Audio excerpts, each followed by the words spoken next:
सभी यथास्थान में बैठ गए। सबसे निवेदन है अपना मोबाइल स्विच ऑफ कर ले।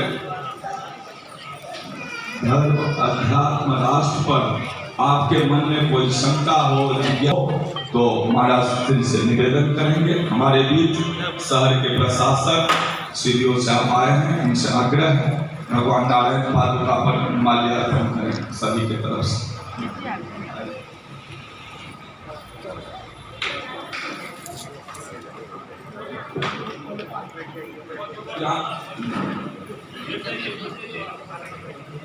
इलेक्शन का समय है तो भी सोच के बहुत विस्तार को भी हम दर्शन करने के लिए पूरा नाम बताइए। छवि रिजल्ट एसपी साहब यहाँ के क्या नाम हुआ था? विश्वमणि पोखरेल जी। उप प्रशासक बैठ जाइए, सब खड़ा, कोई खड़ा ना हो।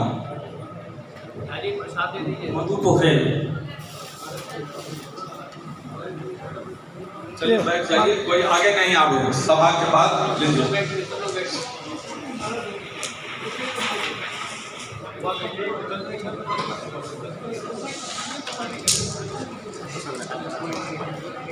बैठ जाइए, कोई खड़ा नहीं। हर हर महादेव लीजिए। सब बैठ जाइए, कोई खड़ा नहीं रहा, कोई खड़ा नहीं रहे, बैठ जाइए। चलिए बैठिए, सब बैठिए, बस हो गया, अभी नहीं, अभी चलिए बैठिए, निकले। हाँ ठीक ठीक, चलिए।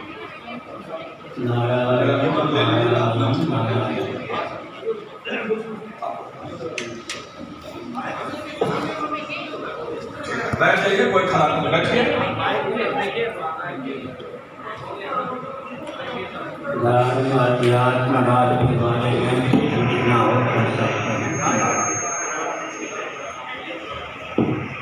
धर्म अध्यात्म राष्ट्र से संबंधित कोई प्रश्न हो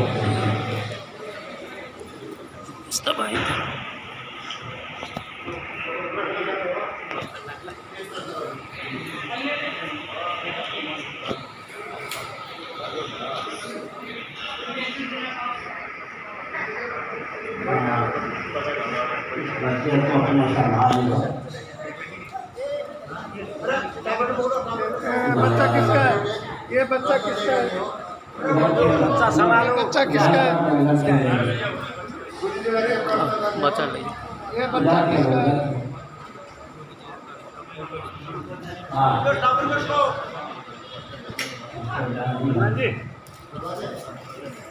उधर खेल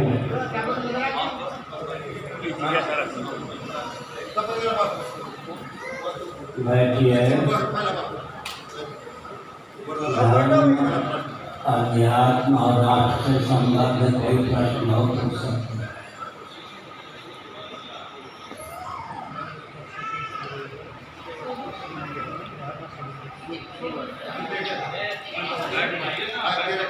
पूछना है क्या?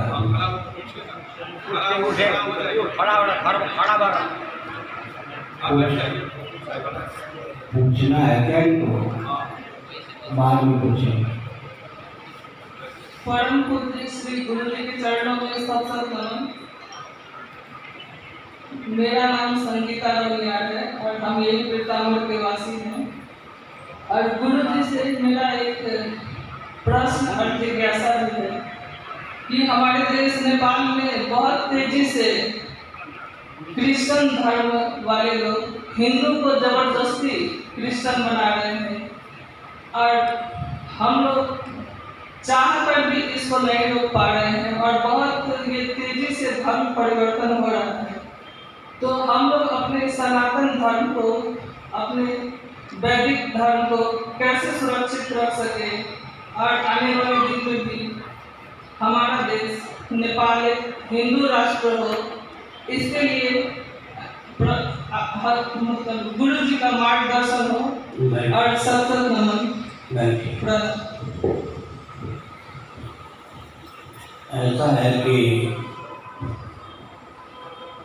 क्रिश्चियनों को विचार करना चाहिए। ईसा मसीह के नाम पर वे बवाल मचा रहे हैं। ईसा मसीह का जीवन चरित्र पढ़िए। रोम में उनके एक प्रतिमा प्रतिष्ठित है जिसमें वैष्णव तिलक लगाए हुए ईसा मसीह दिखाई पड़ता है। 10 वर्षों तक ईसा मसीह भारत में रहे और 3 वर्षों तक जगन्नाथपुरी में रहे।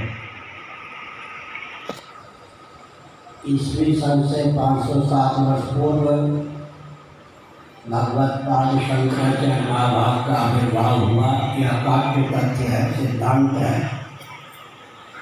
इसका अर्थ यह होता है कि ईसा मसीह जब पुरी में थे अवश्य उन्होंने उस समय के शंकराचार्य का दर्शन किया होगा। ईसा मसीह के नाम पर हिंदुओं को क्रिश्चियन बनाना ईसा मसीह को ही कष्ट देना है, क्योंकि ईसा मसीह 10 वर्षों तक भारत में रहे। उन्होंने वैष्णव धर्म की शिक्षा विधिवत ग्रहण की। लोभ, भय, चोरी, भावुकता, अविवेक 4 कारणों से कोई धर्मच्युत किया जाता है। शासन का यह दायित्व होता है कि छलबल डंके की चोट से जो सनातन वैदिकारी हिंदुओं को अल्पसंख्यक बनाने की भावना से धर्मच्युत करते हैं उनको दंड दें। शासन तंत्र की सहमति के बिना धर्मच्युत करना संभव नहीं है। मैं उदाहरण देता हूँ। तालिबान के शासनकाल में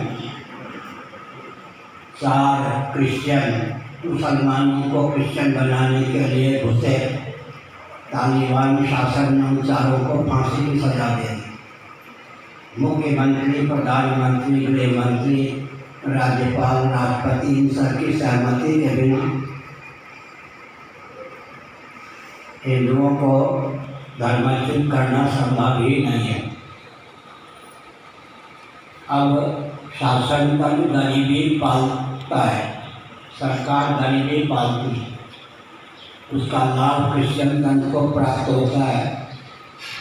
साथ ही साथ अमेरिका, ब्रिटेन से क्रिश्चियन धन नहीं प्राप्त करता।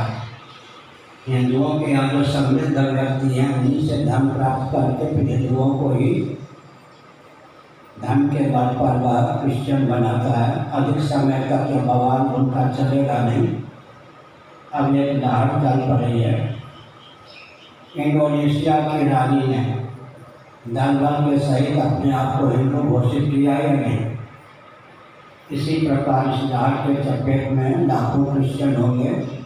भारत हो, नेपाल हो, डंके की चोट से अपने आप को हिंदू घोषित करेंगे, क्योंकि सबके पूर्वज सनातनी वैदिक आदि हिंदू ही सिद्ध होते हैं।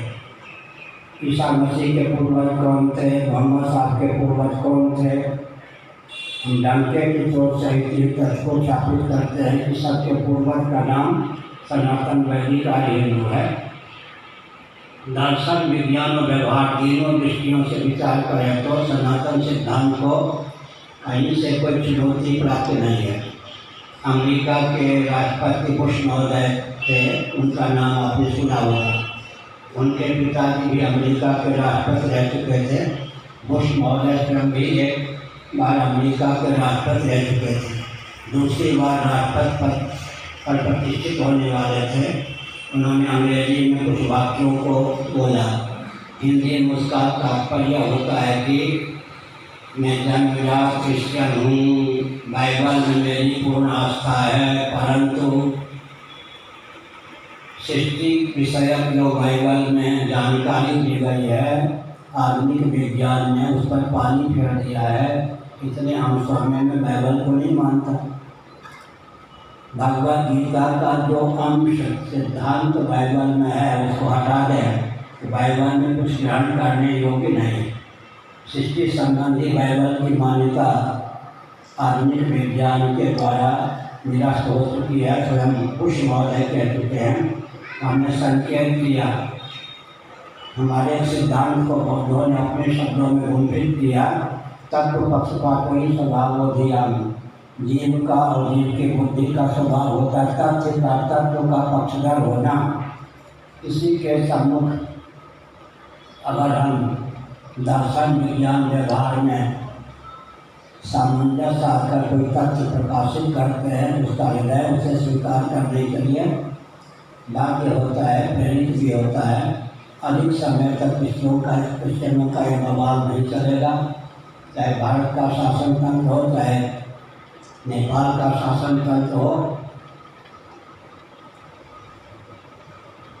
ये धर्मच्युति के माध्यम से हिंदुओं को अल्पसंख्यक बनाने का जो उपद्रव चल रहा है, उसे शांत करना ही चाहिए। नहीं तो फिर हमारा जो दायित्व हम अच्छी प्रकार उसको समझते हैं, गुरु गोविंद ग्रंथ की कृपा से दायित्व के निर्वाह में हम समर्थ नहीं, अक्षम नहीं, तो हमारी विभूति टन जाएगी, तो फिर कोई तंत्र बचेगा नहीं। हमने संकेत कर दिया, भविष्य में वो दिन आवेगा। जो क्रिश्चियन तंत्र है उनको कहीं विश्व में ठिकाना नहीं मिलेगा, त्राही करेंगे। उनको कहना होगा कि हमने सरवर धमके की चोट से जिनको क्रिश्चियन बनाया वे सब के सब सनातनी वैदिक आदि हिंदू ही हैं। सोनिया गांधी मेरे पास आना चाहती थी, मैंने कहा पहले तुम घोषणा करो कि कम से कम स्वतंत्र भारत में जितने व्यक्ति हिंदू से क्रिश्चियन बना दिए गए वे सब हिंदू ही हैं।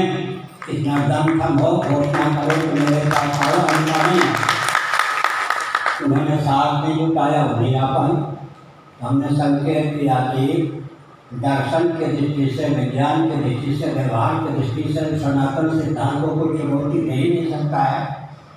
अभी हजारों वर्षों तक नहीं, लाखों वर्षों तक विज्ञान और वैज्ञानिकों को भी दिशा देने की क्षमता सनातन सिद्धांत में है, हम लोगों में है। इसलिए क्यों 15 अधिक समय नहीं चलेगा। और नेपाल हिंदू राष्ट्र तो रहेगा, भारत पहले हिंदू राष्ट्र होगा। जैसे नेपाल में शिथिलता आई हिंदू राष्ट्र को लेकर, तो मैंने कहना प्रारंभ किया कि भारत हिंदू राष्ट्र होगा। प्रधानमंत्री जी और आदित्यनाथ जी के पास भी संदेश पहुँच ही गया अपने आप। हमने एक संकेत किया है। क्या संकेत किया है? हमने यह संकेत किया है कि सनातन वैदिक आर्य सिद्धांत के आगे कोई टिक नहीं सकता। इसलिए लोभ भय कोरी भावुकता विवेक के कारण जो हिंदुओं को च्युत किया जाता है, धर्मच्युत, वो अनैतिकता है, अराजकता है, उसको सहना नहीं चाहिए। लेकिन मैं नेपाल लगभग 8-9 दिनों से भ्रमण कर रहा हूँ, यही एक प्रकार का प्रश्न सुनने को मिला, अन्य तो प्रश्न भी सुनने को नहीं मिला। इसका मतलब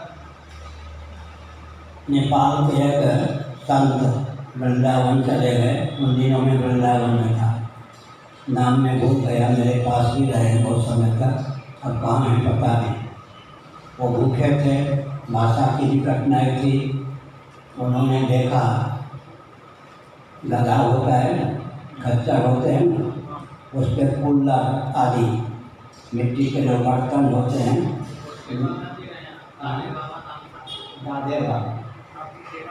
हमारी सेवा में रहे पालना है। उन्होंने संस्करण बताया, वो भूखे थे तो देखा कि ये गधे किधर जा रहे खच्चर, इनको ले जाने वाला बोरी में इनके ऊपर कुल्लर ये सब लादे हुआ है, अवश्य कहीं भंडारा होगा, वहीं ये जा रहे होंगे। चुपके से वो गधे के पीछे चले, गधे वाले के पीछे चले। दही लोग से उसी दिन भंडारा भी था, कुल्लर आदि का उपयोग होता है सिकोरे का, उनको भोजन मिल गया। इसी प्रकार मैंने कहा, क्या मैंने कहा? मैंने ये कहा कि अभी परिस्थिति यह है कि कोई भी छलवा धमके की चोट से लोगों को पथभ्रष्ट करे संभव नहीं, और शासन तंत्र का दोष होता है। शासन तंत्र की सहभागिता के बिना कौन साहस कर सकता है कि इन लोगों को क्रिश्चियन बना दे। इसलिए सबसे पहले प्रधानमंत्री दोषी, नेपाल के प्रधानमंत्री दोषी, भारत के प्रधानमंत्री दोषी।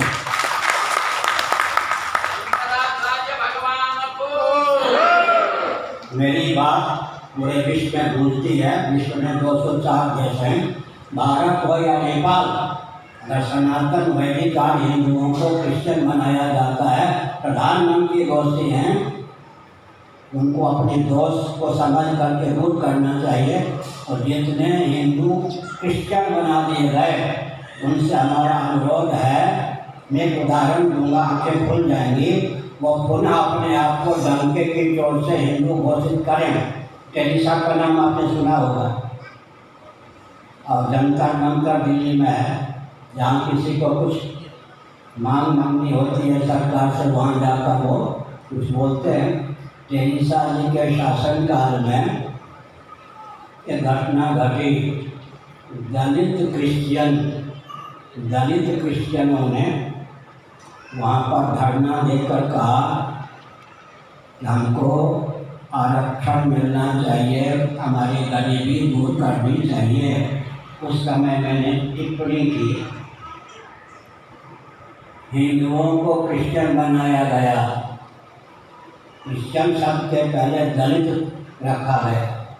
सम्मान अगर मिला होता तो दलित क्रिश्चियन को कहा जाता उनको, और वे धन की भावना से आरक्षण के लिए अनशन पर बैठे हैं। उनकी गरीबी भी दूर नहीं हुई और दलित के दलित रह गए। उनकी आंखें खोलनी चाहिए। ठगे गए या नहीं?